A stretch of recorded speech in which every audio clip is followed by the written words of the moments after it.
turagiwe n'Imana Felicien. Turagi uri mu bantu bari bafite umuzigo muri iyi modoka, wari uhagurukije hehe, byagenze bite kugira ngo ushyire mu muzigo aka kanya ukabukira ahangaha? Imodoka yari Nyabugogo, ngiye ndi kwa Mutangana ndimo mfunga undi muzigo wari usigaye, biza umuzigo uzana n'iyo modoka, ngira amahirwe ni nk'Imana yabikoze. Nakunda kuzana nayo keshi cyane buri gihe ndi kumwe n'umuzigo, kubera ko nayo mfite ibindi bitari byakarangiye, nsigara nkora ibyo mu masaha yo ari imbere numva ngo yakoze impanuka. Umuzigo w'iki wanganaga gute nimba wenda atari banga? Ubona nisiganye ni wari mwinshi, na mfite imifuka 10 n'ibice bibiri by'amatunda byari bisigaye, ariko nino mbaye noherejemo 2. Niyo yari irimo imifuka 2. Nta muntu wari woherejemo wari kwigendaho? Oya, n'umukarani yabishizemo, ngende ndasigara. Murakoze cyane. Imana yaturinze rwose. Nakunda kuba ndi kumwe nawe keshi. Uyu munsi nubwo wari utekereje utereka ngende ukubiri nayo? Impamvu nuko nari mfite ibindi nayo nkikora bitari byakarangiye. Yego. Murakoze.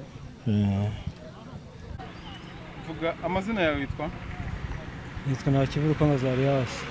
Ntakirutimana Azarias. Ufatiye n'amazwi. Ntakirutimana byagenze bite? Yaturitse ipine ihita ikubita n'igiti ishoka nyine. Nihe modoka yaturitse ipine? Arsenal. Ni modoka ya Arsenal? Hiti kwa Arsenal, nyuzira zo mu mihanda za Arsenal. Za Arsenal. Yari iri kuva hehe? Yavaga i Kigali. Yari kuva i Kigali. Yaturitse ipine igenda se, tubwira uko byagenze mu magambo make. Nyine yaturitse ipine haraguru ihita yoroma nyine ko ibura control ihita imanuka ikora impanuka nyine. aka kanya imibare y'abantu bashobora kuba bitabye Imana cyangwa bakomeretse. Yewe ngende mbafasha inkuru butabona ntabwo nigiye nkurikirana imibare rwose nagiye ngira ntabwo nigiye nkurikirana naje ntabara bamwe mbazamura cyo ku muhanda ntabwo niye mvuga ndabikurikirana mbare kuko nayo nahise murumva ntaye ubwenge kuko ibintu byari bihabaye barambara aho hepfo hose bari baharambaraye. Muri kare gashyamba hose abagore abarambaye ntabageragezaga kuzinduka byari bimeze bite? We abajugunyaga bagenda bavamo bata mu nzenye kuko yirukanga yigira gukizunguza. Reba ntibareba gase birababaje. Ahantu hari hasanzwe habimanuka wakada ni icyo kibazo nyine bwa mbere byayibaye. Aha ni tubwire rero ni umuwe murenge nakahe karere byose? Akarere ni aka Rulindo, umurenge ni wa Rusiga, umudugudu wa Kingazi, akagari ni aka Taba hariya yagiye fiyongeye. Yahise ijya mu kandi kagari. Abajyanye kwa muganga bangana iki? Ni benshi ntabwo nabakurikiranye umubare ariko ni benshi. Wari uri guhinga hehe weho? Hirya mu kilometero hirya ngo ariko nayumvaga nayo kuko nahise nahaza nta metero 200 zihari. Aha rero bisi ya international ikaba yagize gutya iramanuka irakushumuka hanyuma ita umuhanda imanuka muri Zamanga aho ikoze ishyano aho ikoze amabara kugeza ubu abantu 14 bakaba barimo kubarurwa ko bamaze gupfa bahise bapfa bakaba bavuyemo umwuka hanyuma abandi nabo bakaba bagiye bajyanwa mu bitaro birumvikana banegekaye aho imibare ishobora kugenda iniyongera. Nabwo rero ngo ni breaking idashimishije gusa nyine amakuru nyine kuyamenya ko nta kundi twabigenza ariko nakubwira ko aya makuru nyine yabaye kuri iki gicamunsi ubwo iyi bisi yakoreshaga uyu muhanda Kigali Musanze hanyuma yagera hafi yahitwa ku Kirenge ikagira gutya igata umuhanda igakucumuka mu misozi ngira ngo murabizi murabishushanya uko iriya mihanda imeze hanyuma irakushumuka mu manga aho yageze rwose aho ihagarara yarangije gushwanyagurika ndetse abantu bakaba bari bagiye batakara hirya no hino uko igenda ibirinduka igenda ijugunya aho wasangaga umusozi wuzuye abantu wuzuye inkomere wuzuye abataka wuzuye abapfuye ho habereye rero icyo navuga ko ari inkuru mbi cyane inkuru y'akababaro inkuru iremereye cyane birashoboka ko rero ubu kugeza ubu abantu bagiye bapfa bashobora kuba batari bahita banamenyekana cyangwa imiryango yabo itari yamenya bati wenda uyu nguyu wacu ari hehe ariko birumvikana ko umuntu wese ushobora kuba yari afite nk'umuntu werekezaga muri ibi bice muri aya masaha, ashobora guhita ahangayika avuga ati ese umuntu wanjye ashobora kuba agihumeka. Birumvikana rero ko ari amakuru agezweho, ari ibirimo kuvugwa, birimo kugarukwaho cyane kuri iyi mpanuka. Hanyuma rero abatangabuhamya bavuga ko iyi modoka muri rusange batamenye neza ikintu cyatumye ikora iyi mpanuka, gusa gutaho umuhanda gatoya bakaba bavuga ko byahise bituma ibirinduka, hanyuma bikongererwa umurego n'imiterere y'aho yari igeze, n'imiterere y'agace iyi mpanuka yabereyemo. nk'uko nawe mbivuze, ni agace gafite imisozi ihanamye. Hanyuma rero bityo bigatuma bisi imanuka, akaba ari bisi nini yari itwaye abantu batari bake. Hanyuma rero bikaba bigaragara ko abarebera inyuma iyi modoka nayo ikaba yashwanyaguritse, ikaba yangiritse ku buryo bukomeye. Kugeza rero muri aya masaha ubwo twinjiraga muri studio tukakubwira ko amasoko y'amakuru yacu yari ahangaha, bari barimo bakurikirana uko byifashe ndetse bakurikirana n'uko iyi mpanuka yose yagenze. Hanyuma icyari kiri gukorwa rero nuko imirambo kugeza ubu ngubu yari imaze gutwarwa mu bitaro, hanyuma ndetse n'abakomeretse n'abanegekaye bakaba bari kugenda bajyanwa ku bitaro bitandukanye, aho hifashishijwe za ambulance zitandukanye kugira ngo birumvikana ko abantu ni benshi.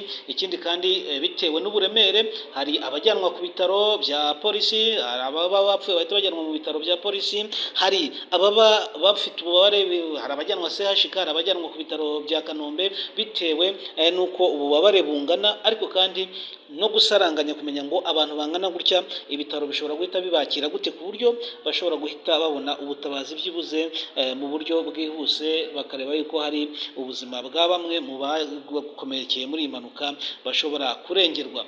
Ababibonesheje amaso rero bikaba ari ibintu biteye agahinda kubona imirambo 14 inyanyagiye, wabonaga umusozi ku musozi, ubona abantu bagiye baryamye, ndetse abahageze bwa mbere bikaba byababereye ihurizo rikomeye cyane, aho muri rusange wasangaga babwirana bati duterure uyu, ariko ugasanga bari kuvuga batese turaterura uwuhe tureke uwuhe, cyane ko abatakaga bari benshi, ariko kandi abageze aho ngaho nabo bakiri bake ku buryo bwo gutabara abantu byari byagoye, ndetse ubwoba bukaba bwari bwinshi. Urumva kugera ahantu habereye impanuka nk'iyo, abantu bababara, abantu bakomeretse, abantu bapfuye, ubwoba nabwo bwari bwinshi, kugera ubwo wasangaga abantu bifashe ku matama ndetse babuze icyo bakora, bamwe bahagaze gusa bategereje kuvuga bati hategerezwe inzego cyangwa hategerezwe abantu babifitemo ubumenyi, hanarebwa uburyo abantu bazamurwa, kuko uko umusozi wari umeze ubwabyo guterura umuntu wanegekaye,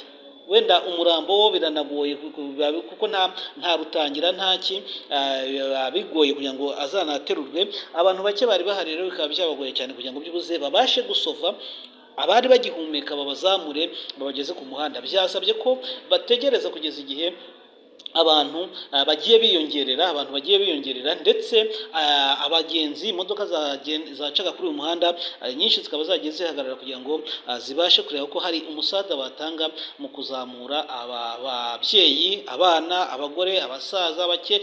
Mbese ubona ko ari impanuka yabaye nabi, kugira ngo byibuze babafashe babazamure bageze ku muhanda. Urumva ko ku muhanda ni naho hari honyine hashobokaga ko bashobora kuba bakurizwa imodoka cyangwa se bashyirwa muri ambulance, kuko uko nababwiye kuri miterere hari ahantu ntabwo ushobora kumanura imodoka ngo ibe yagera muri uriya mukoki. Ni imodoka rero bigaragara ko yo no kongera kuvuga ngo irongera kugarurirwa ubuzima bigoye, cyane ko ntekereza ko n'ikihutirwa cyangwa se gishobora gutekerezwaho si ubuzima bw'iyi modoka, nubwo nazo nyine nyirayo ubwo aba yarashoye, ariko ikibabaje cyane ni ubuzima bw'umuntu. Akenshi habaye impanuka kumva ngo hapfuye umuntu umwe, hapfuye abantu babiri, abantu bifata ku matama bakikanga, ariko noneho impanuka igwamo abantu 14. Ngira ngo ibi murabizi byaherukaga mu myaka yo hambere, ngira ngo impanuka iheruka kuzengereza abantu, ndetse hakagwamo abantu benshi muri Kwasiteri. Ni Kwasiteri yaguye ahitwa Ndatema, ahitwa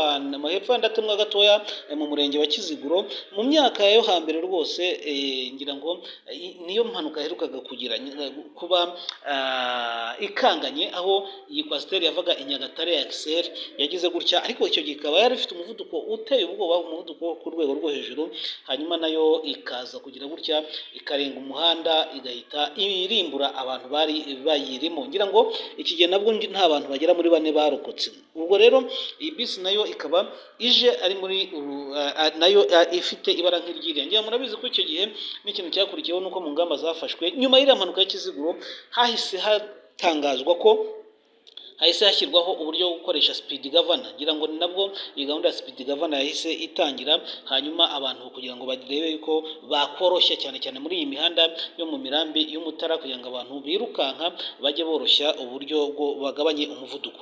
Buriya rero bitandukanye no muri ibi bice by'imisozi cyangwa se ku Rwanda ujya za Musanze, akenshi umuvuduko ntabwo aba ari mwinshi, gusa nanone kubera ko imiterere y'umuhanda nyine ubuteganya ku isaha n'isaha uramutse wirukanse bishobora guteza ibibazo. Gusa nanone kugira impanuka gato cyangwa imodoka ikaba yagira ikibazo ikarenga ipineho gatoya amasantimetero make ya munsi y'umuhanda, ibi ngibi nta gitangira, ibi ngibi nta garuriro. Ngira ngo abashushanya uyu muhanda ni nko kureba uyu muhanda hejuru ya Nyabarongo uzamukanisha Shyorongi uvuye ku giti cy'inyoni. Hariya hantu uribaza ngo imodoka iramutse yamanukaga igacurika amazuru kuri uriya musozi nta gitangira, ntabwo uretse kuvuga gusa ko ushobora no kugira n'abayi mu modoka bashobora kugera mu gikombe mu mubande bapfuye niyo nta cyaba cyabakubise, ariko ubwabyo umutima ntabwo bashobora kugerayo umutima ukibarimo. Ngibi rero navuga ko ari inkuru y'akaga, ni inkuru y'agahinda. Tubanze twihanganishe, reka twihanganishe imiryango yabuze ababo, niba kugeza ubu hari abarangije kumenya yuko hari ababo baguye muri iyi mpanuka, twavuga ngo reka tubihanganishe. Ariko kandi ni igihugu muri rusange navuga ko ari biteye agahinda, navuga ko ari ishyano riguye kuba abantu 14 to the suite bahita bapfa on ground, bashobora guhita bapfira ahantu hamwe mu mpanuka. Ibi bintu ntabwo biba bisanzwe, aba ari ishyano, aba ari ubuzima bw'abantu, aba ari imbaraga z'igihugu zihatakariye. Nguko bimeze rero. Hanyuma twebwe tukaba turi gukomeza kugenda tubakurikirana, ndetse ubu ngubu amasoko y'amakuru yacu akaba ari ahangaha habereye ibi byago, aho tugiye kugenda dukomeza tubakurikiranira, hanyuma turebe ndetse n'amakuru agenda aza, tumenye ese abageze ku bitaro bakomeretse bo hari abarimo hari imibare igenda yiyongera, cyane cyane ko impanuka ibaye gutya harimo abazahaye mu buryo bushoboka, hari ababa bazahaye. Icyoba ni cyinshi rero, icyoba ni cyinshi k'imibare y'abapfuye. Urebye ishusho y'iyi bisi, urebye uko bisi yabaye, urebye aho baguye, icyoba ni cyinshi. Wabibona wese aratekereza ko umubare w'abashobora gupfa ushobora gukomeza kugenda wiyongera. Ubwo rero ibigenda bikurikiraho nabyo tukaza kugenda tubibagezaho, ndetse mu kanya tukaza kugenda tumenya n'icyo polisi yatangaje nyuma ya, urumva ko hahita hakorwa iperereza, hanyuma hakamenyekana neza ese impanuka yatewe n'iki, byagenze bite. Ibyo byose rero tukaza kugenda tubibakurikiranira, hanyuma mu kanya gatoya cyane, nk'uko n'ubundi mubizi ko amakuru tuyabagezaho isaha ku isaha. Mu kanya gatoya cyane tukaza tubabwira uko byifashe hariya i Rulindo, ni mu karere ka Rulindo, hariya hafi yo ku Kirenge. Tukaza kugenda tubabwira update ziraba zigezweho, ndetse abanyamakuru bacu baragiye bakaba barabageze n'ahangaha ku buryo dushobora kuhakira muri studio, hanyuma bakaduha ubwinu, bakatubwira uko basize hariya hantu, bakatubwira ndetse no baraba baganiriye n'abaturage bahariya, amarangamutima yabo, uburyo ibi bintu babyakiriye. Ariko birumvikana ko kubyakira ni ibintu bitoroshye, ni guhamuka, ni biragoye kubyakira, kubona imirambo itondekanije, kubona abantu bashizemo umwuka batondekanije ku musozi nka kuriya. Reka rero mbabwire ngo stay in touch, kandi mukomeze kubana natwe, mukomeze kubana mwana natwe kuri uyu murongo, kugira ko tubagerageza kubagezaho amakuru kandi tukayabagerezaho ku gihe kenshi gashoboka, vuba byihuse, tukabapudetinga, tukababwira ati tuti nguko uko byifashe. Hanyuma kora subscribe rero mbere yuko iyi video irangira, kora subscribe, araba ari umusanzu ukomeye cyane urabuduhaye, kugira ngo n'ubutaha igihe hari amakuru dusohoye, hari ibiganiro byacu bigiye hanze, ujye uhita ubona notification. Ukoze subscribe ugakana no kuzogera, iyo dusohoye amakuru cyangwa ikiganiro tugisoje uhita ubona notification hanyuma ukamenya ko hari amakuru agezweho dusohoye, hanyuma ukahita uyakurikirana, yaba yo mu Rwanda aho mu karere uherereyemo, yaba ku mugabane wa Afurika ndetse no hanze ya Afurika hose, tukaba tugenda tukubwira uko biba byifashe kandi ukamenyera amakuru ku gihe. Hanyuma bimaze gukora subscribe aba ari umusanzu ukomeye, ariko kandi ukoze na like nabyo aba ari byiza, aba ari iby'agaciro, wabyanashoboka ugakora na share, ugasharinga ibiganiro byacu kugira ngo bigere kuri benshi bashoboka, buri wese ajye amenya amakuru, agire isi mu biganza bye, amenye uko hirya no hino byiriwe byifashe. Reka tubashimire rero kandi dukomeze kubihanganisha. Muri rusange umuryango nyarwanda twihangane, buri wese muri rusange urumva ko ni ikibazo cyacu twese, yaba ari umunyamuryango waburi ubuzima muri impanuka mu buryo buri direct, ariko niyo bwaba butari uburyo buri direct, ni imbaraga zashoboraga, ejo mwashoboraga guhurira ahantu mu kazi mugakorana, mwashoboraga guhurira ahantu akagira icyo agufasha, yashoboraga kuzakwigishiriza umwana, yashoboraga kuzakora akazi ufitemo inyungu. Navuga ko rero ari ishyano, ni akaga kuri buri muturarwanda, ni akaga muri rusange ku muryango nyarwanda muri rusange. Ubwo rero reka tuvuge ngo twese twihangane kandi dukomeze.